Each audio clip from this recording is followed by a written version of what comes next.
Hey guys, it's Justine here from I Should Read That, and today I'm going to do my January wrap-up. The month of January was a little bit funny for me, for a number of reasons. The main one being that I started the month really poorly in terms of books. I think the first book that I read was like a 3.5. Then I DNF'd 2 books. And at that point I was like, oh god, 2019 is suddenly the year where everything that I read is going to be kind of mediocre or not great.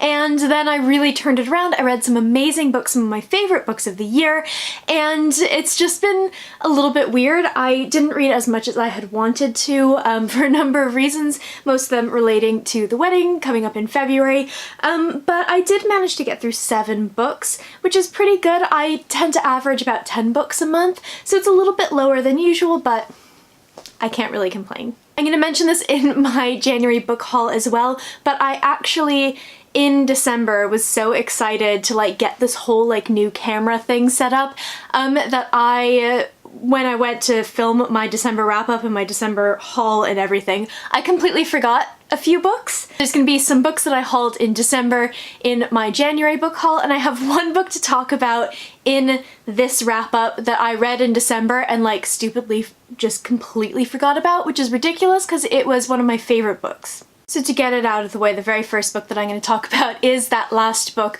from my December wrap-up. So I read The Winter of the Witch by Catherine Arden in the month of December, and I absolutely loved it. This book came out in early January of this year, so it's out now if you're interested. I absolutely loved The Bear and the Nightingale, I loved The Girl in the Tower, and I loved The Winter of the Witch as well. I think I gave this 4.5 out of 5 stars.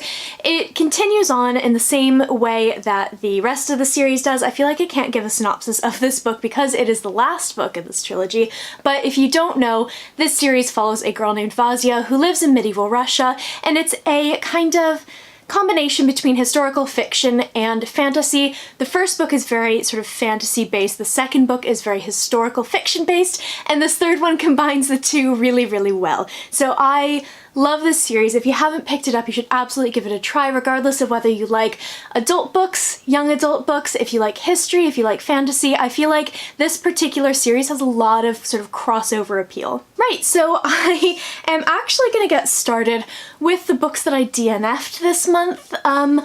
I DNF'd these books for 2 very different reasons, and I'm going to talk about them both. I don't tend to review books that I DNF'd unless there's a very serious reason that I think people should know about, so I'm just going to go through these really quickly. The one that I DNF'd that I actually didn't dislike or anything, it wasn't gripping me and it was taking me forever to get through, and I decided to set it aside, was The Twisted Tree, and this is by Rachel Burge. This is not a bad book in any way, shape, or form. This is just one that for whatever reason was not speaking to me at the time, and I opted to put it down instead of trying to kind of go ahead and get through it. So The Twisted Tree is a kind of fantasy horror novel, and it follows a girl named Martha, and she's had this terrible accident where she's actually been blinded in one eye, and she, after this accident, which happens on her grandmother's property in Norway, has started to, whenever she touches someone's clothes, she can kind of sense their memories. So different materials bring about different feelings, different memories, and she's really freaked out by this, so she decides to flee from London to her grandmother's place in Norway and find some answers. However, when she gets there, she discovers that her grandmother has died under kind of mysterious circumstances, and something is not quite right. I'm trying to be a little bit more brutal about DNFing, because although I don't have a problem with DNFing books, I do tend to stick with things if I'm not like loving them, but I'm also not hating them. So this was one of those cases where it just didn't click with me. The next book that I DNF'd is one that I actually really did not enjoy.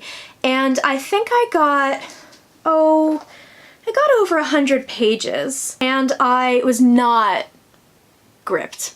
I had some issues with this book. This is Stalking Jack the Ripper by Carrie Maniscalco. So if you don't know about these books, they are kind of a sort of phenomenon in young adult right now.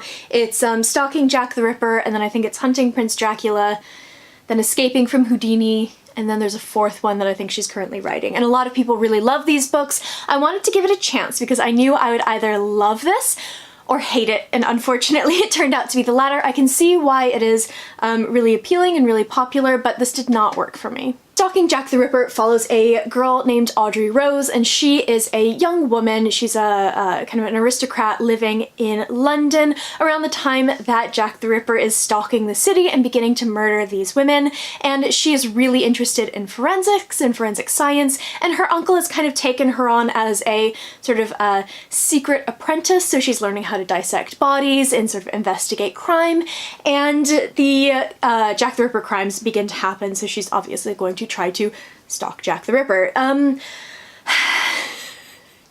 think my problem with this book came from the fact that Audrey Rose is presented to us as this incredibly logical, incredibly intelligent young woman, and none of her actions, to me, speak to that. So she is incredibly rash. She is incredibly stupid in some situations. She throws so many temper tantrums. She's a fucking brat. I really hate to say it, but she's just awful. I really, really, really dislike this main character. We also have Thomas, who is sort of one of her uncle's other students, and he's this very brilliant, completely ripped off from Sherlock Holmes type character, and I found him to be less insufferable, but also quite insufferable. So the two of them were perfectly matched in my head. Unfortunately, I just hated both of them. So I DNF'd this book. I was very unimpressed, unfortunately, but it happens. I kind of knew that it was either going to be amazing or it wasn't, and it wasn't. Those are the books that I DNF'd. So this stack of 7 books is a really interesting mix. There's almost exclusively fantasy. However, I do have a true crime book in here. Most of these are new releases as well. So I am doing Beat the Backlist this year, which if you don't know is like a sort of year-long reading challenge to read backlist titles. So really anything that is a book that counts on Goodreads as a book that was published 2018 or earlier, so nothing in 2019 counts. So this is not a great month for Beat the Backlist for me, but I did read a couple of backlist titles, but this month was a lot of new releases because it was an amazing month for new books, and I will show you some of those now. The very first book that I read this month was not one that really clicked with me. I did enjoy it more than I enjoyed something like The Twisted Tree. I think because this is much more in my wheelhouse than The Twisted Tree is. I did finish it. I think I gave it 3.5 out of 5 stars. I can see other people really loving this, but for me it just didn't quite work. This was The Girl King by Mimi Yu. So this book came out in January from Galance in the UK, and I was holding on to this copy for a long time. I ended up not reading it until sort of the end of December into January, and I think that the hype surrounding this book might have sort of changed my expectations of what it would be, or maybe it just was a story that didn't necessarily sort of suit me as a reader. I don't really know. This book follows 2 sisters, Lu and Min, and they are the princesses of this empire. So they know that Lu is going to become the empress. She's going to become the first empress. She is like her father's favorite. She just knows that this is going to happen. However, she finds out kind of at the last minute that her sort of older male cousin, who's kind of a questionable character, is named as the heir instead. So Lu has to flee from the palace, and she's going to gain an army, and she's going to take back her throne. In the meantime, Min is kind of the more shy, the more timid of the sisters, and she discovers, as she's living in the court, as kind of sort of brushed aside, she learns that she has these great powers, this magic power that is growing and growing and is going to change her destiny. On paper, I think that this book sounded great. I think that sounded really, really like it was something that was going to suit me. However, and I think that this might be something that has to do with this being a proof copy rather than a finished copy. Some more editing might have gone in. I feel like a little bit tighter editing would have done this book a lot of favors. There were some parts where it felt like it kind of meandered a little bit. I felt like there's always in dual timeline or dual point of view books, there's usually going to be one character that's much more interesting than the other, and that was definitely the case here. I really, really loved Min, who is the younger and more timid of the sisters. I did not like Lu. Lu is not the kind of character that I really like. She reminded me in a lot of ways of Lila Bard from the Darker Shade of Magic series, which is going to make a lot of people perk up because she's a character that is so beloved for a lot of people, but is not someone that I like. Lu is very stubborn and and she sort of doesn't necessarily think logically. She has like no survival instinct. And she's supposed to be this sort of person who's been training to lead an entire empire her entire life. And sort of like with Audrey Rose and her character, I didn't believe it. I just didn't believe it, and I did not really enjoy her chapters. Min, on the other hand, I thought was a much more interesting character. She was a much more compelling character, and she is an angry young woman, and I love angry female characters, so she was the perfect kind of character for me. It's funny because I can actually see the opposite for Min. I can see people really not liking her, where they might really like Lou, but for me, it was just the opposite. I thought that Min was the much more interesting character. I really enjoyed reading her point of view. There's actually a third character, a third point of view character who I always forget about. His name is Nock, and he's kind of interesting, but he also sort of fades into the background with these two kind of strong female characters. So I overall, like I said, gave this I think 3.5 out of 5 stars. There's a lot of potential here, and I'm really excited to see this author's other works, but this one just didn't necessarily do it for me. The next book that I have talked about extensively already on this channel. I've done a full review, which I can link below. This is the book that like saved my January. I really love this. It's one of my favorite books of 2019 already. Expect to see this on my list at the end of the year. I feel like fantasy can sometimes get a little bit dry, and it can get a little bit old, a little bit stale, and things like The Gutter Prayer really bring the genre back to life, and it shows all the amazing things that fantasy authors can do. So The Gutter Prayer is by an author named Gareth Hanrahan. I think this is his debut novel, which is really impressive because the world building, the characters, the plot, the twists and turns of this book are absolutely amazing. I'm not going to talk about this too much because, again, I have that review which I'll link below, but I love this book so much. It is so good. I don't think it's going to appeal to everyone because it is actually quite weird. There's a lot of weird stuff that happens in this book, but I think if you like adult fantasy and you're interested in something that feels a little bit different, you should absolutely pick up this book. This is amazing. Really, really incredible. I gave this 5 out of 5 stars. Another really, really strong January release is this next book, and I both love and really despise this series because I feel like the first book was amazing, the second book was just not my favorite thing in the world, and then it kind of leveled out, and this last book is so good. This is In an Absent Dream by Seanan McGuire. I adore Every Heart a Doorway, and I adore In an Absent Dream now, but the kind of middle of the series had its ups and downs for me. I feel like this really redeemed the series for me, and I feel like I have remembered what I loved so much about Every Heart a Doorway. I feel like a lot of that is reflected in this book. Again, full review. I'll link it below. You can check that out. I gave this 4.5 out of 5 stars. Another new release is this next book, and I think that in terms of books I've read this year that have completely surprised me, this is definitely the biggest shock for me. This is The Wicked King by Holly Black. I read The Cruel Prince last year, and I kind of read it at the perfect time for me because I was moving house and I was quite stressed out, and I was reading it and I was like, I don't know what's going on, but I'm really enjoying this. And I thought that The Cruel Prince was a huge mess. I thought it was fun and I loved the ending, but the rest of it I was like, I don't get these character motivations, I'm not compelled by this story, I'm probably not gonna read The Wicked King, or if I do, I'm going to get it from the library. I actually ended up buying a copy on release day, and my god, I'm so glad I did, because this completely just blew my expectations out of the water. I did a full review for this book, and I somehow lost all of the audio for it, so I will kind of dive into it a little bit now, but I should have another sort of chatty video that I collaborated with another booktuber on coming out soon, so keep an eye out for that. I'm going to dive into this just a little bit here.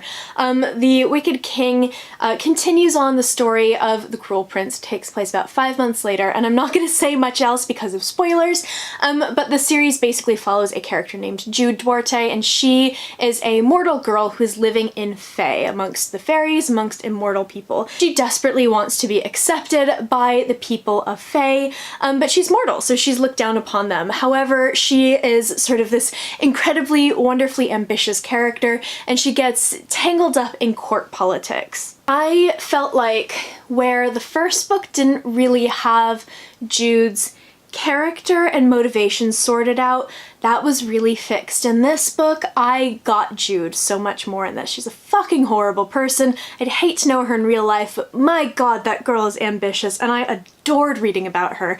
She's super ambitious. She has no problem being super cutthroat. She has absolutely just no issue doing what she needs to do to protect herself, protect her family, but also gain power and start to amass power in this place where she should be powerless. This book just did so much more than The Cruel Prince did. I feel like most of The Cruel Prince was set up for this one, and I loved another explosive ending from Holly Black. I'm really looking forward to The Queen of Nothing, which is the next book, which will come out next year, and I'm really surprised by how much I love this. I think I gave this 4.5 or 5 stars. Moving right along to another sort of highly anticipated January release. This is one that I knew I would love and actually felt a little bit let down by, but I did still really, really enjoy it. This is The Gilded Wolves by Roshni Chokshi. I've only ever read one of her books before. I read Arusha and the End of Time, which is a middle grade book and is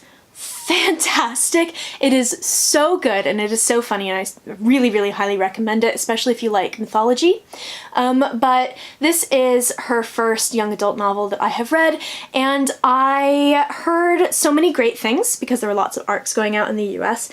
Things like found family, really diverse cast, a heist.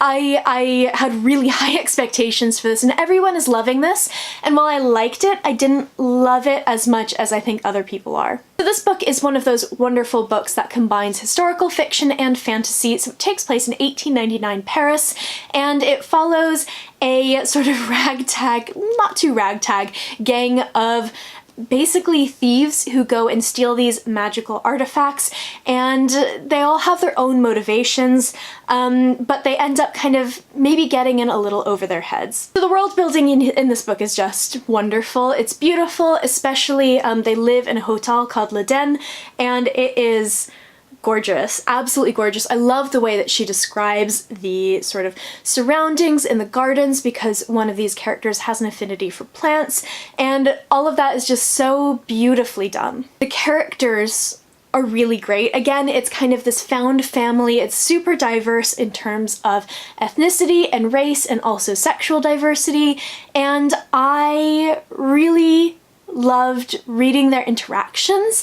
There are a few characters who I loved a little bit more than others. My favorite character in this book was Sophia, who is a Jewish inventor, and she is neurodivergent. I'm not 100% sure what exactly her neurodivergence is, so if you know, then tell me, but I believe she's on the autism spectrum, which is really, really nice and refreshing to see, and I have heard from some people who have read this book that that is done incredibly well, which is really, really nice to see. But she is just spectacular. She's wonderful in that you get to see the way that she thinks and the incredible brilliance that she has, but I also really love seeing her kind of navigate these social situations that she's not comfortable with, but also seeing everyone else kind of do their best to make her comfortable and work with her, and that's really fantastic. I also really loved Hypnos, who's not technically part of the crew, but he is our kind of aristocratic character who kind of swaggers in, drinks a lot, hits on everyone, and is just wonderful.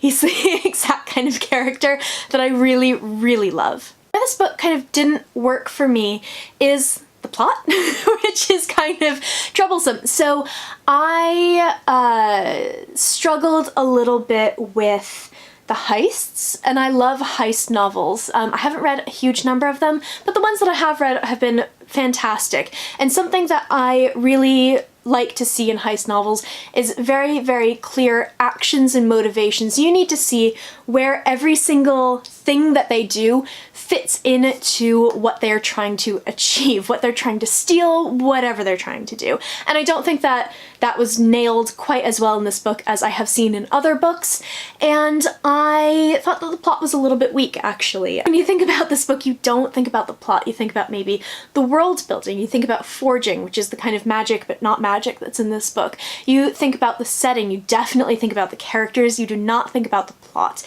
And it's kind of a shame when the plot is sort of the weakest part of a book. So I did enjoy it. I did enjoy reading this. I gave this 3.5 out of 5 stars, maybe 3.75. I am definitely going to continue the series because I'm very interested to see where it's going to go next, because it's very much set up for another book. So next I have my backlist titles. I have 2 of them. They're the last 2 books that I read this month, and they're very different. They're very, very different, as you'll see. So this first one is probably one of the single most popular young adult books. I have been sort of wanting to do this very casual project of reading the classics of YA. So all of the Sarah J Maas books, the Cassandra Clare books, the Saba Tahir books, the books that really sort of created a foundation for what YA is today. So I picked up Throne of Glass by Sarah J Maas. This cover makes my camera freak out, so I'm actually gonna put it down. All right, so that's slightly better. So I read A Court of Thorns and Roses last year, and I absolutely hated it. I was actually very, very kind in my review that I wrote for it because I was afraid that everyone's gonna pile on me and be really mean to me and hate me. I am a little bit less worried about that these days. So I was very, very cautious going into Throne of Glass. And you know what? I ended up kind of liking it. I don't think it's a fantastic book. It's very clearly a debut. It's very clearly a novel for an exact point in time for YA. But you know what? It is compulsively readable. I listened to the audiobook actually, and I buddy read this with Josie Jaffrey from the Gin Book Club, which was super fun. And we have a discussion video for this book that's going to be coming up soon. But I really kind of enjoyed it. I was not expecting to, and I have no problem enjoying this book. That's not where my kind of hesitation comes from. I'm genuinely surprised that I enjoyed this.